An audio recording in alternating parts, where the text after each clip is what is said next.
Joe. He'll walk you through the concepts on the go. With any device you've got, see the show. Cowboy Joe. Cowboy Joe. Hi folks, Cowboy Joe here with a recapitulation of section C 4.10 on atomic structure.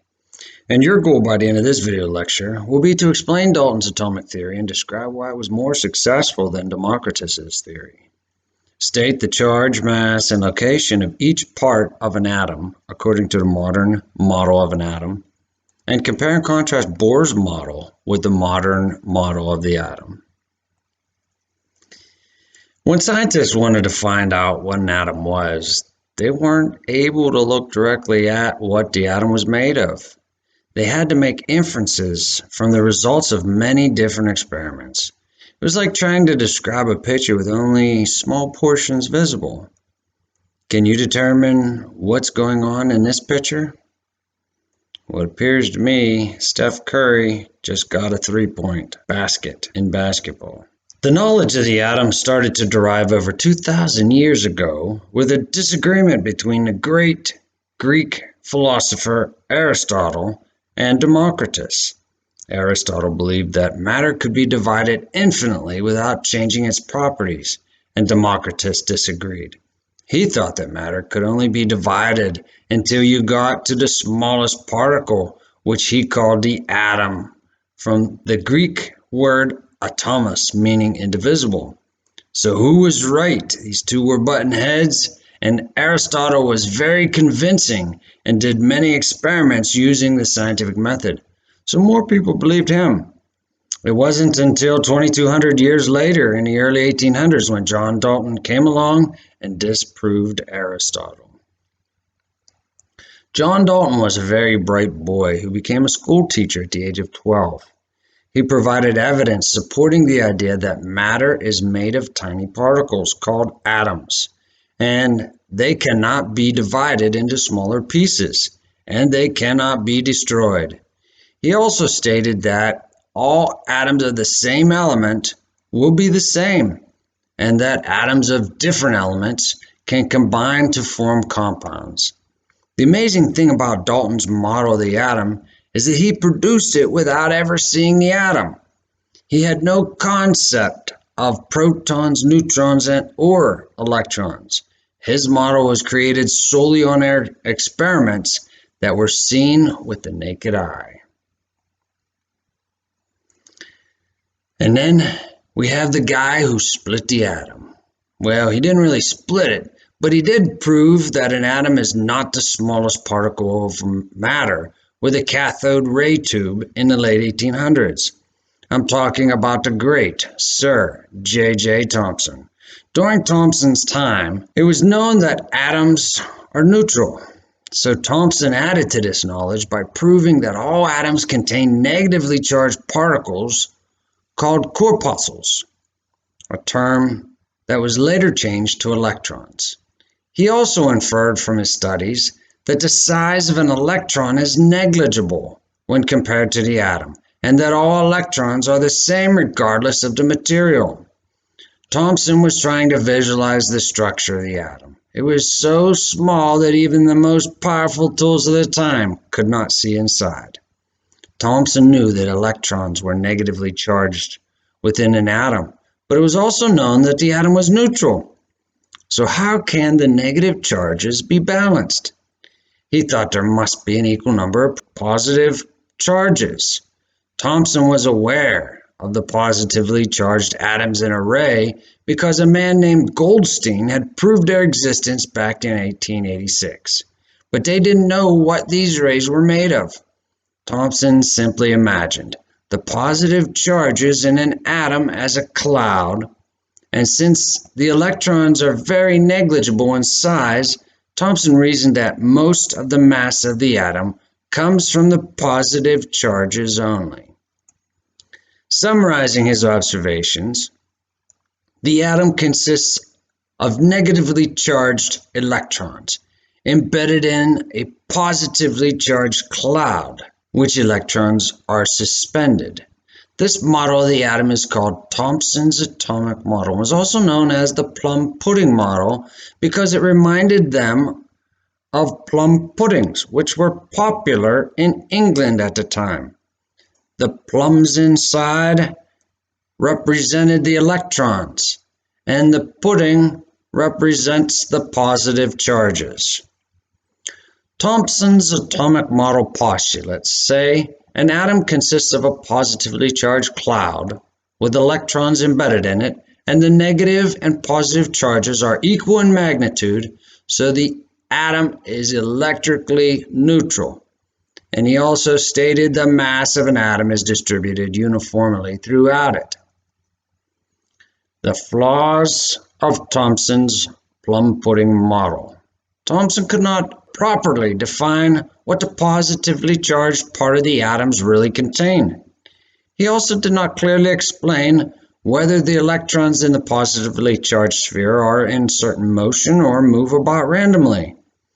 I'm sure these flaws are bothering you too, but our next guy has the answers. Earnest Rutherford was one of Thomson's inspired students. He conducted an important experiment in 1911 that helped show the structure of an atom. He knew that atoms had positive and negative particles, but he didn't know how these particles were arranged. Rutherford took a radioactive substance that emitted a steady stream of positively charged alpha particles, and he put it in a lead box that had only one very small hole so that the beam of particles could be aimed. He then took a thin gold foil and placed it between a radioactive material and the detecting screen, which was made up of a material that glows when electrically charged particles strike it. He found that most of the particles went directly through the gold sheet, but some seemed to be deflected. He also discovered that occasionally a particle would bounce back from the foil, as if it were to hit something. This only happened about one particle in every 2,500. But after this experiment, Rutherford concluded that the atom was mostly made of empty space except for a dense central region, which became known as the nucleus. In the nucleus was positively charged particles called protons. And it was these particles that caused the positively charged alpha particles to bounce back. Same charges repel each other. This was a surprising discovery that amazed the scientific community. Rutherford said the outcome was like watching a bullet from a gun hit tissue paper and bounce back. He pointed out that the atom resembled the solar system, in which the nucleus in the center and the electrons were orbiting around. Now we're getting close to what we know today. These great men had developed a visual of the structure of the atom. Now they just needed to figure out what the electrons were doing. The idea of the electron was developed by Niels Bohr. In 1911, the same year the results of Rutherford's gold foil experiment were published, Bohr traveled to England to study with Rutherford. And as a physicist, he was also interested in the mathematical models set forth by German physicists Max Planck and Albert Einstein to explain the behavior of electromagnetic energy. Over time, Bohr came to realize these mathematical principles could be applied to Rutherford's atomic model. His analysis of the gold foil experiment and calculation based on the proportion of alpha particles that went straight through, those that were slightly deflected, and those that bounced almost completely backward, allowed him to predict the most likely positions of electrons within the atom. Bohr's resulting model, sometimes called the Planetary Model, is still familiar to most people today. It represents the electrons in orbit around a small central nucleus. Each orbit can have a specific number of electrons, which correspond to the energy levels and orbitals in the modern model of an atom. And while it is flawed, Bohr's model is very close to reality in some important ways. But just like everyone talked about so far, Bohr was only partially right. His flaw was the electrons. It was the German theoretical physicist Werner Heisenberg who got everyone to understand just how big this electron problem really was.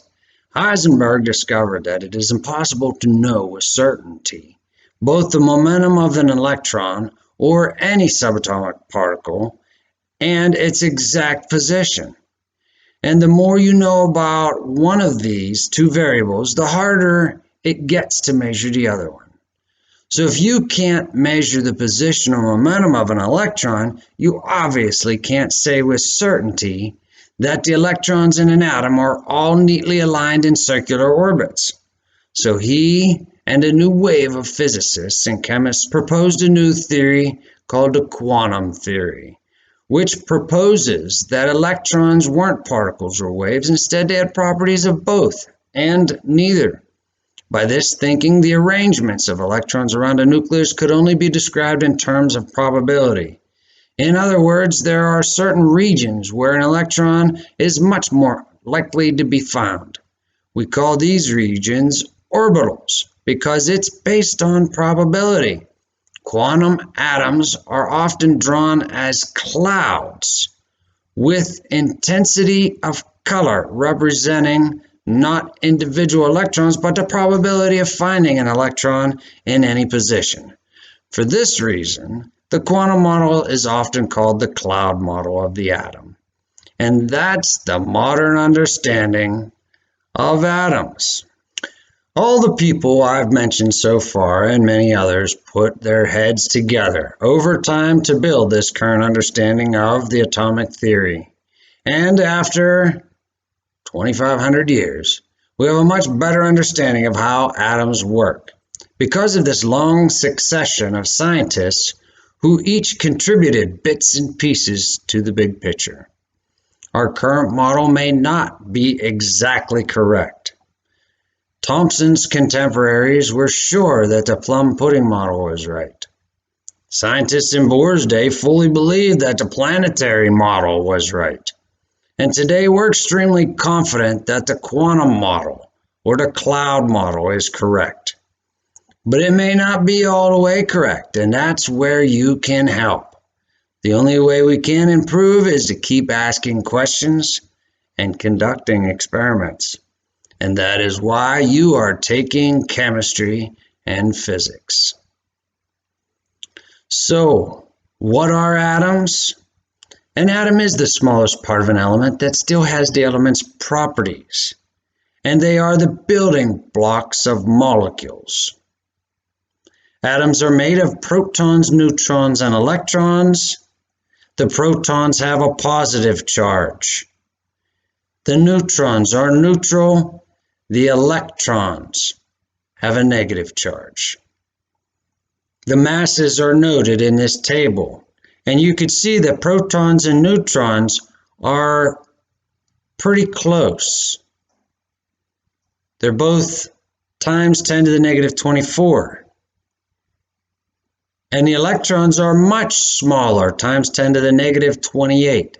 So the electrons are tiny. At the center of each atom is a small dense nucleus with a positive electric charge. The nucleus is made of protons, which are subatomic particles with a positive charge, and the neutrons, which have the neutral charge. Moving around outside the nucleus is a cloud of electrons, and these electrons have a negative charge. Electrons exist in energy levels. The first energy level has only 2 seats for electrons. The second energy level has 8 seats. And the third 18 and 32 and so on and so forth. The number of filled energy levels an atom has depends on the number of electrons. And finally, our last topic is valence electrons. These are the electrons found in the outermost shell of an atom. Sometimes it's easier to explain concepts with de Bohr's planetary model, and I'll use that to explain the valence electrons. These electrons are electrons in an atom that participate in chemical bonding and determine the atom's chemical properties. Every atom has between 1 and 8 valence electrons. All we have to do to count valence electrons is count the electrons in that outermost ring, and this one pictured here has 2. This one pictured has 3. This one has 4 valence electrons, and finally 5. So all you have to do is count the electrons in this outermost ring. And that's it. In summary, I explained Dalton's atomic theory and described why it was more successful than Democritus's theory. He had evidence. I stated the charge, mass, and location of each of the subatomic particles according to the modern model of the atom. And we compared and contrasted Bohr's model with the modern model of the atom. Until next time, Cowboy Joe out. Cowboy Joe. Cowboy Joe.